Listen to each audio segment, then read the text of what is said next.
चलिए अब अगले क्वेश्चन पर आते हैं बच्चों। इस क्वेश्चन में क्या बोला है, a disc of mass m and radius r is free to rotate about its vertical axis as shown। एक जैसे ये एक डिस्क है, इसका मास m रेडियस r है, ये वर्टिकल एक्सिस पर रोटेट कर सकती है। Battery operated motor of negligible mass is fixed to this disk at a point on its circumference। एक बैटरी ऑपरेटेड मोटर इसकी शाफ्ट पर एक्सिस पर यहाँ पर लगा के रखी हुई है। Another disc same mass m and radius r/2 is fixed to the motor's thin shaft। इस पर एक ये m मास और r/2 रेडियस की एक डिस्क भी लगा के रखी हुई है। देखिए ये पूरा सिस्टम इस तरीके से, जैसे बचपन में खिलौने वाली जो टॉय कार होती थी उस तरह का, जो ये मोटर यहाँ पर लगा के रखी हुई है, इसके साथ में मोटर के साथ में ये वाली डिस्क कनेक्टेड है इस तरीके से। थोड़ा सा आपको इसको ध्यान से समझना पड़ेगा।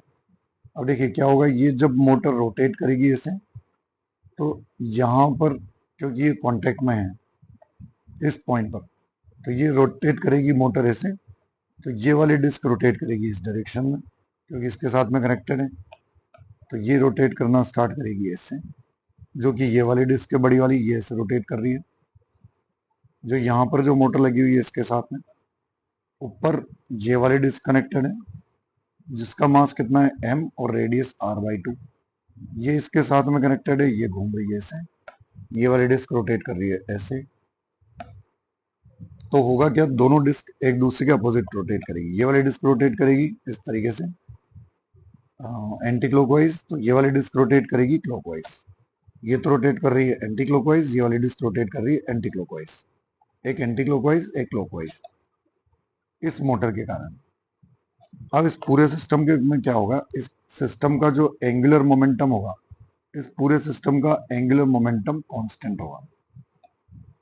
तो अब क्योंकि इनिशियली मोटर स्विच ऑफ है, सब कुछ स्विच ऑफ था, तो इनिशियल एंगुलर मोमेंटम कितना है 0, तो फाइनली भी एंगुलर मोमेंटम कितना होगा बच्चों 0।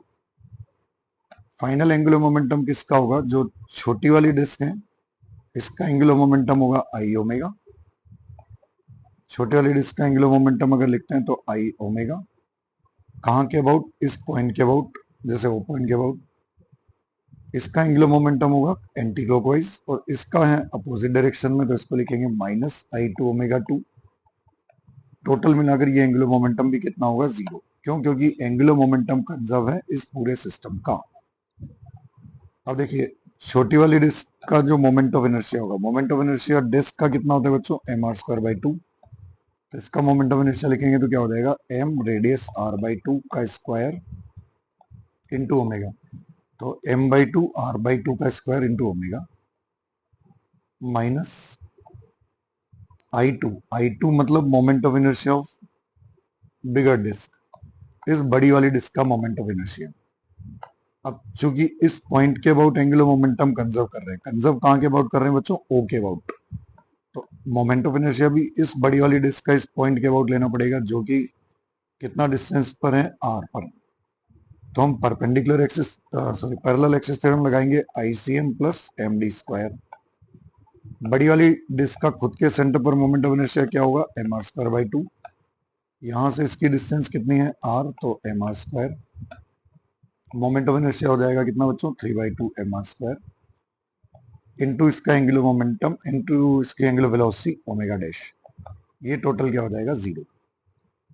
या यहां से लिखें तो हम लिख सकते हैं m/2 r²/4 omega equals to 3/2 mr² into omega dash. ये वैल्यू हमको मिल जाएगी।